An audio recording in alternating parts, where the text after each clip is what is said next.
মোহাম্মদ ইউনূসের নেতৃত্বে বাংলাদেশের অন্তর্বর্তী সরকার নিজেদেরকে স্বনির্ভর করতে চাইছে।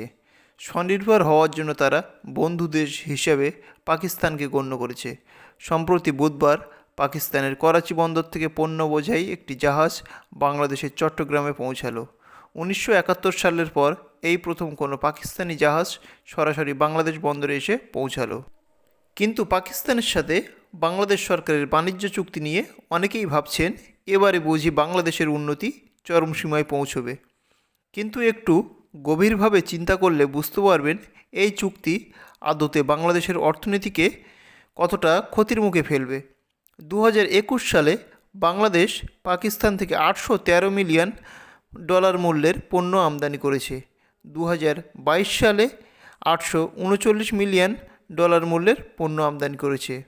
আর 2023 সালে পাকিস্তান থেকে $690.47 মিলিয়ন মূল্যের পণ্য আমদানি করেছে বাংলাদেশ। সেখানে পাকিস্তান 2021 সালে মাত্র $83.9 মিলিয়ন, 2022 সালে মাত্র $74 মিলিয়ন ও 2023 সালে মাত্র $58.59 মিলিয়ন মূল্যের পণ্য আমদানি করেছে বাংলাদেশ থেকে। বাংলাদেশ পাকিস্তান থেকে যেসব পণ্য আমদানি করে তাদের মধ্যে উল্লেখযোগ্য হলো তুলা, এছাড়া সিমেন্ট, পাথর, তৈলবীজ, খাদ্যশস্য, ইলেকট্রনিক যন্ত্রপাতি প্রভৃতি। সেখানে পাকিস্তান বাংলাদেশ থেকে পাট এবং পাটজাত দ্রব্য, কার্পাস বয়নজাত কাপড়, তামাক, ঔষধ এসব আমদানি করে। 2024 সালে পাকিস্তানের জিডিপি $374.6 বিলিয়ন ছিল। সেখানে বাংলাদেশের জিডিপি $451 বিলিয়ন। জিডিপি বলতে বোঝায় কোনো দেশের অভ্যন্তরে উৎপাদিত পণ্য ও ভোগ্য পণ্যকে বোঝায়, যা দেশটির আর্থিক সক্ষমতাকে বুঝতে সাহায্য করে। এদিক থেকে বাংলাদেশ পাকিস্তানের থেকে অনেকটাই এগিয়ে আছে।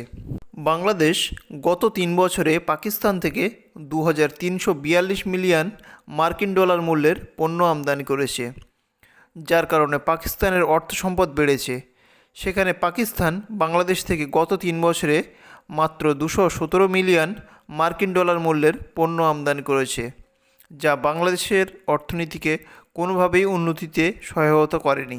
2024 সালে নতুন করে বাংলাদেশের সঙ্গে বাণিজ্য চুক্তি করে পাকিস্তান তার নিজের অর্থনীতিকে মজবুত করতে চাইছে, কিন্তু এতে বাংলাদেশের অর্থনীতি কোনোভাবেই মজবুত হবে না, বরং আরও ক্ষতির মুখে পড়বে। কিন্তু কিছু মানুষ যারা ভারতকে বাংলাদেশের শত্রু দেশ হিসেবে মিথ্যা প্রচার ছড়াচ্ছেন, তারা এই তথ্যটি দেখলে অবশ্যই বুঝতে পারবেন বাংলাদেশের মজবুত অর্থনীতি গড়ে তোলার জন্য কাছের বন্ধু হলো প্রতিবেশী দেশ ভারত। কারণ ভারত 2021 সালে বাংলাদেশ থেকে $1990 মিলিয়ন, 2022 সালে $2 বিলিয়ন, 2023 সালে $2.2 বিলিয়ন মূল্যের পণ্য আমদানি করেছে ভারত। এবারে আপনারাই বলুন, বাংলাদেশের মজবুত অর্থনীতি গড়ে তোলার জন্য বন্ধু কে, ভারত নাকি পাকিস্তান? ভিডিওটি শেষে আপনাদের কাছে একটাই কথা বলবো, ভালো থাকবেন, সুস্থ থাকবেন, আর এই চ্যানেলটিকে অবশ্যই সাবস্ক্রাইব করে পাশে থাকবেন।